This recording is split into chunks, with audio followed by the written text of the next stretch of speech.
So hello guys, and welcome to another episode of the 12 Days of Switchmas, and today I will be looking at WarioWare Move It, which was actually another unexpected game, since WarioWare Get It Together only released a couple of years ago, so it was definitely pretty unexpected that we got like another WarioWare game on the Switch. It seems like now they're kind of going back to like the format of releases from back in the 2000s, where they released one every couple of years, and it kind of makes sense, since like with WarioWare, there really isn't like too much involved with like the development of these games. These are really like smaller titles, they're not like full $60 releases, but they still have like quite a bit packed into them in terms of like micro games and things.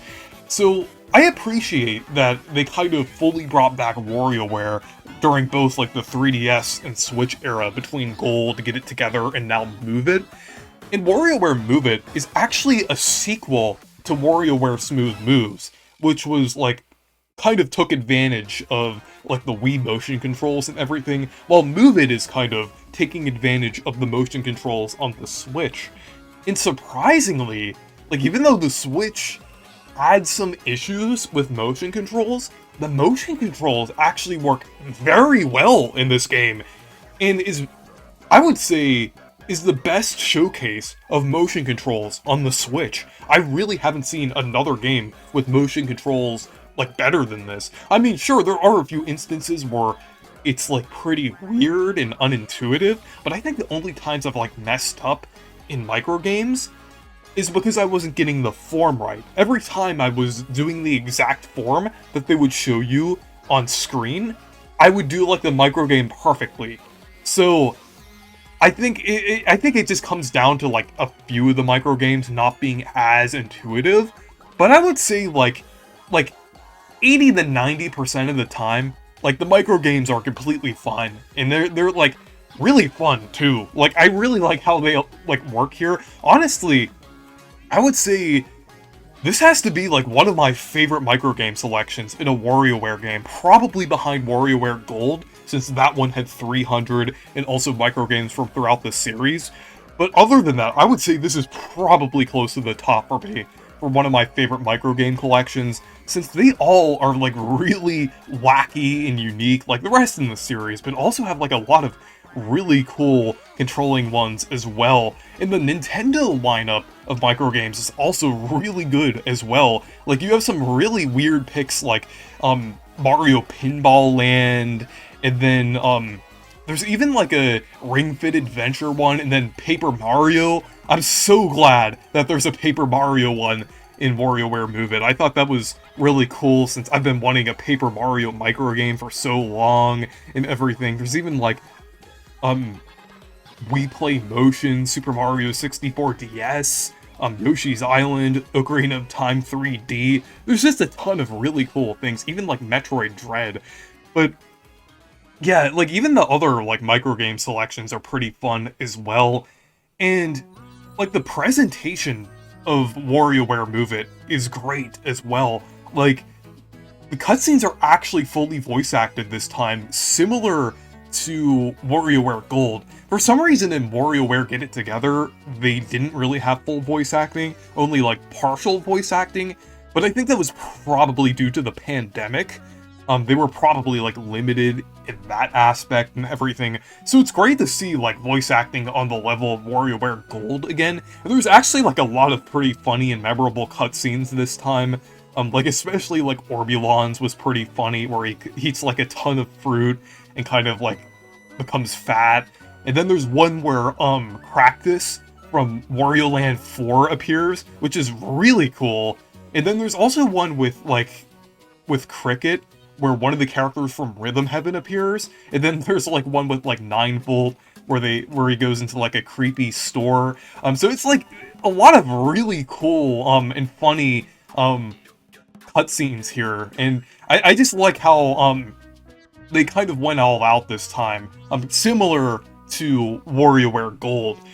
But one thing that I am a bit critical about with this game is the lack of content outside of the microgames. While the microgame content is great, and there's definitely like a similar amount to the other games, I wish there were more single-player modes. I think, like, WarioWare Get It Together had, like, a decent amount of single-player modes, so I wish it had, like, as many as that or WarioWare Gold, and I wish there were, like, more collectibles as well. That's another area where I feel this game is lacking. There are a lot of multiplayer modes, though. I do feel like there is a pretty strong multiplayer mode here, since, like, all of the microgames, or a decent amount of the microgames have multiplayer, but all the microgame stages can be played in multiplayer, which is really cool. And then there's also a lot of other, like, microgame-based multiplayer modes as well. And then there's also the party mode, which is pretty cool as well. There's, like, games like Galactic Conquest, Listen to the Doctor, which is, like, a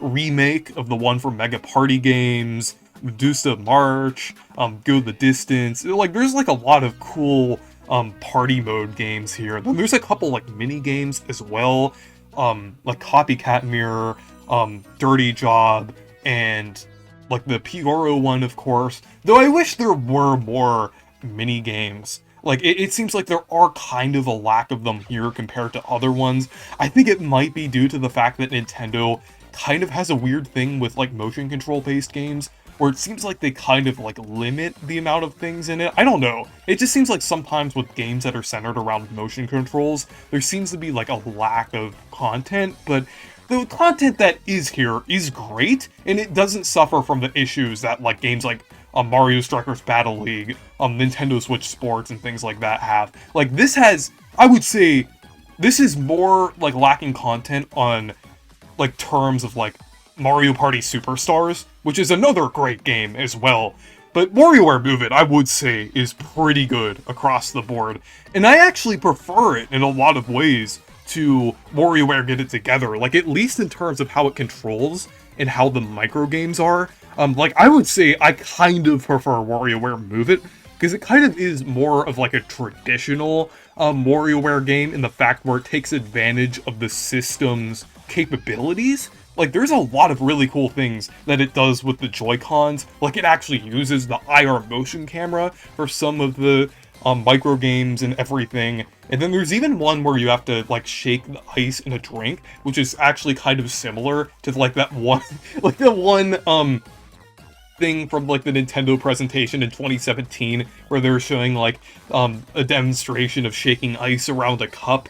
And then there's also, like, microgames where you actually drop the Joy-Cons, and I think that's kind of a good place to mention the fact that this is one of the few Nintendo Switch games that actually require the straps, but I actually don't mind it. Like, the straps actually kind of allow you to do more crazy things with these Joy-Cons, that Nintendo probably wouldn't be okay with if the straps weren't on. So, yeah. It's just really nice that we finally have another, like, really fun and enjoyable, like, motion control-based game. Since it seems like a lot of time Nintendo, like, if there are motion controls involved, it seems like they're very lacking, like, Nintendo Switch Sports and things. I'm just glad we got another fun, gimmicky, weird motion control game, like something from the Wii era. But yeah, WarioWare Move It is pretty fun, and I definitely recommend it if you like WarioWare.